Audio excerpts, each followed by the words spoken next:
أعوذ بالله من الشيطان الرجيم.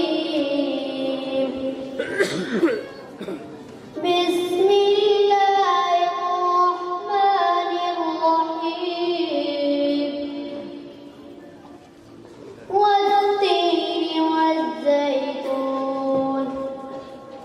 وطور سينين وهذا البلد الأمين.